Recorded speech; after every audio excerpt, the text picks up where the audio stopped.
और इतिहास इस बात को अभी खो देगा किसी दिन, तो जवाब मिलेगा कि हिंदुस्तान में सरदार पटेल के नाम पर कांग्रेस में जब वोट पड़ा था, कांग्रेस वर्किंग कमेटी की मीटिंग हुई थी और कांग्रेस वर्किंग कमेटी की मीटिंग में यह फॉर्मूला निकाला गया था कि कांग्रेस के तमाम प्रदेशों के अध्यक्ष जिस नाम पर वोट डालेंगे वही आदमी हिंदुस्तान का पहला प्रधानमंत्री बनेगा।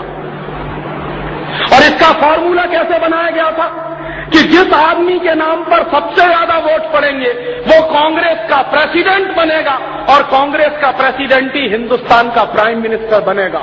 ये फॉर्मूला कांग्रेस वर्किंग कमेटी ने निकाला था और उस फॉर्मूले के आधार पर वोट डलवाए गए थे। और उस जमाने में कांग्रेस में 15 प्रदेश अध्यक्ष थे और 15 प्रदेश अध्यक्षों ने जब वोट डाला तो उनमें से 14 वोट सरदार पटेल के पक्ष में पड़े थे, 1 वोट पंडित नेहरू के पक्ष में पड़ा था सिर्फ। और जब पंडित नेहरू के पक्ष में 1 वोट पड़ा तो पंडित नेहरू हार गए और सरदार पटेल जीत गए।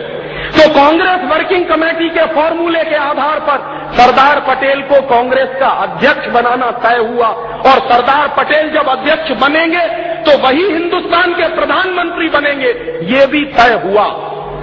तब उस समय पंडित नेहरू ने कितनी गद्दारी का काम किया उसकी एक घटना मैं आपको सुनाता हूं।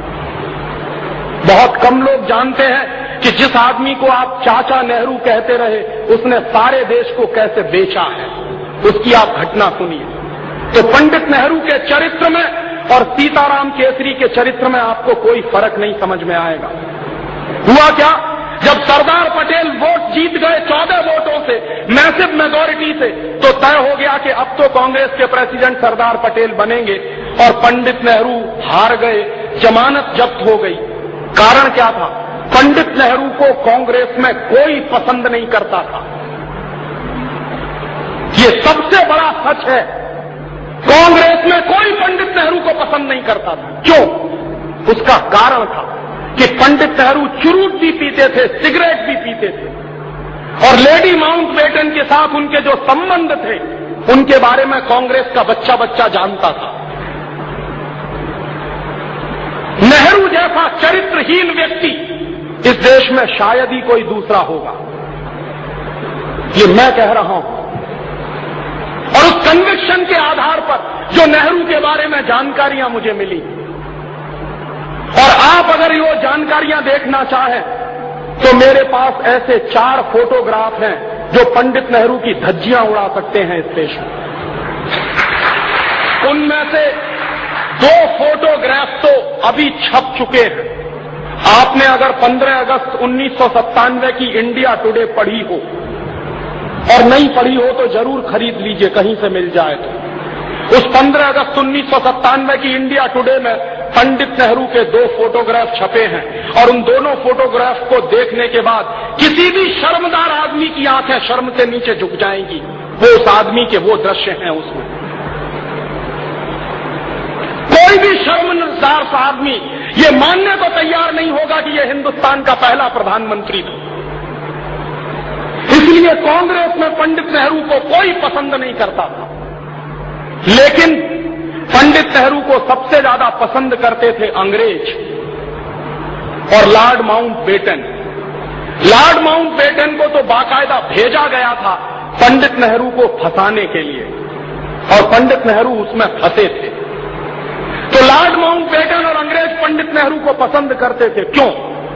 क्योंकि पंडित नेहरू के बारे में सभी अंग्रेज ये कहा करते थे कि ये आदमी शरीर से हिंदुस्तानी है लेकिन इसकी आत्मा अंग्रेज है, इसलिए इसके हाथ में सत्ता दे दो तो कोई वादा नहीं है, अंग्रेजों का ही शासन इस देश में चलता रहेगा। इसलिए अंग्रेज पंडित नेहरू को पसंद करते थे और अंग्रेज चूंकि पंडित नेहरू को पसंद करते थे तो बाकायदा पंडित नेहरू की छवि अखबारों में बनाई गई थी मीडिया हाइप के आधार पर। इस देश के जननेता नहीं थे वो। जननेता होते तो क्यों 14 वोट सरदार पटेल के पक्ष में पड़े और क्यों एक ही वोट पंडित नेहरू के पक्ष में पड़ा?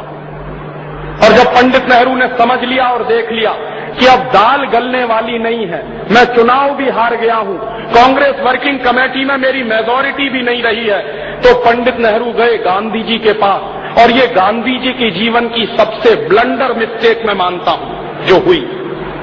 क्या किया? पंडित नेहरू गए बापू के पास और बापू को उन्होंने सीधे सीधे कहा कि बापू, अगर मैं हिंदुस्तान का प्रधानमंत्री नहीं बना तो मैं कांग्रेस को तोड़ दूंगा, और अगर कांग्रेस टूट जाएगी तो अंग्रेज हिंदुस्तान से नहीं जाएंगे। फिर उनको ये बहाना मिल जाएगा कि कौन सी कांग्रेस को हम सत्ता दें, जो कांग्रेस पंडित नेहरू वाली है उसको सत्ता दें, या जो पंडित नेहरू के बाहर की कांग्रेस है उसको सत्ता दें। तो बापू पंडित नेहरू की इस ब्लैकमेलिंग के शिकार हुए और बापू ने पर्सनल चिट्ठी लिखी। वो पर्सनल चिट्ठी गांधी जी के रिकॉर्ड्स में है, आप चाहें तो देख सकते हैं। गांधी वांग्मय के 100 अंक हैं जो भारत सरकार ने छापे, और गांधी वांग्मय के 100 अंकों के जो लास्ट फेज के अंक हैं उनके आधार पर एक किताब छपी है जिसका नाम है पूर्ण आहुति, और प्यारेलाल जी ने वो किताब लिखी है।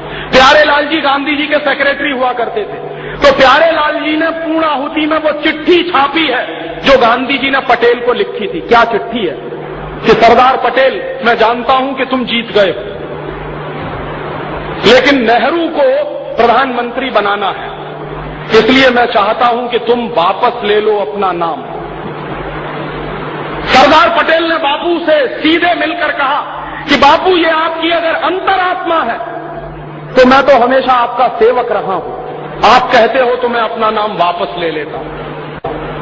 और सरदार पटेल ने इतनी दरियादिली दिखाई, गांधी जी ने उनसे यही कहा था कि नेहरू इस समय सत्ता के मद में अंधा हो गया है और कांग्रेस को तोड़ने की बात कर रहा है, और अगर इस समय कांग्रेस टूट गई तो अंग्रेज जाएंगे नहीं, उनको बहाना मिल जाएगा कि हिंदुस्तान में हम कौन सी कांग्रेस को सत्ता सौंपें, कौन सी कांग्रेस को ना दें। इसलिए अंग्रेजों को ये बहाना ना मिलने पाए, कांग्रेस ना टूटने पाए, तो मैं तुमसे अनुरोध कर रहा हूं कि तुम तुम्हारा नाम वापस ले लो। तब सरदार पटेल ने अपना नाम वापस लिया और इस तरह पंडित नेहरू हिंदुस्तान के प्रधानमंत्री बने। किस तरह की चालबाजी से हिंदुस्तान का पहला प्रधानमंत्री अपने पद तक पहुंचा, आप सोचिए जरा। इससे कम चालबाजियां आज चलती हैं क्या कांग्रेस में?